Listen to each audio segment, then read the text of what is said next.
അപ്പോൾ നമ്മൾ കേരളത്തിലെത്തി. പിന്നെ നമ്മൾ മേപ്പാടി വഴിയായിരുന്നു പോന്നിട്ടുണ്ടായിരുന്നത്.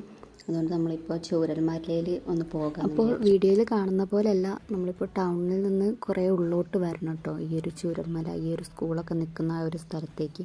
ഇവിടെയെല്ലാം ഇപ്പോൾ റോഡ് പണി നടക്കുകയാണ്. ചെറിയ റോഡായിരുന്നു, ഇപ്പോൾ വീതി കൂട്ടുന്നുണ്ട്. ശരിക്കും പറഞ്ഞാൽ ഞെട്ടിപ്പോവും. അങ്ങനത്തെ ഒരു അവസ്ഥയാണ് ഇവിടെ കാണുമ്പോൾ തന്നെ. അതിലേറെ എനിക്ക് പേടി തോന്നിയ ഒരു സിറ്റുവേഷൻ എന്ന് പറഞ്ഞാൽ, നമ്മൾ പോകുന്ന റോഡ് കുറേ ഉള്ളിലേക്കാണ്. പോരാത്തതിന് അന്നൊക്കെ വേണമെങ്കിൽ ഒരു ചെറിയ റോഡായിരിക്കും. പക്ഷെ അതിൻ്റെ ഇടയിൽ കൂടി ആ ഒരു രക്ഷാപ്രവർത്തനം എത്ര ബുദ്ധിമുട്ടിയായിരിക്കും നടത്തിയിട്ടുണ്ടാകും. അത്യാവശ്യം കുറേ വണ്ടികൾ ആംബുലൻസ് ആയിട്ടും അവരെ ഹെൽപ്പ് ചെയ്യാനൊക്കെ വന്നവരൊക്കെ.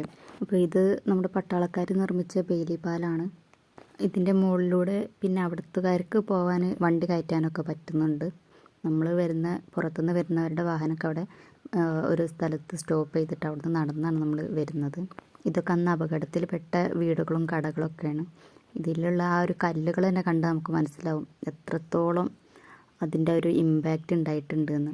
അപ്പോൾ ഈ ഉരുൾപൊട്ടൽ ഉണ്ടായിട്ടുള്ള ആ ഒരു മല നമുക്ക് നോക്കിയാൽ തന്നെ കാണാം കേട്ടോ. ഇപ്പോഴും ഉണ്ട് ആ ഒരു ഉരുൾപൊട്ടിയ സ്ഥലം നമുക്ക് ഏകദേശം കാണാൻ കഴിയും.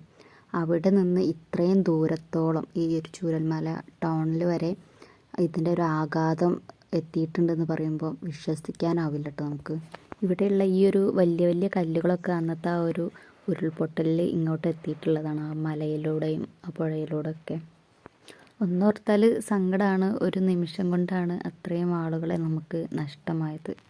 ഇവിടെ ഇപ്പോൾ പല കടകളും അന്നത്തെ ആ ഒരു അപകടത്തിൽ നാശനഷ്ടം സംഭവിച്ചിട്ടുണ്ട്.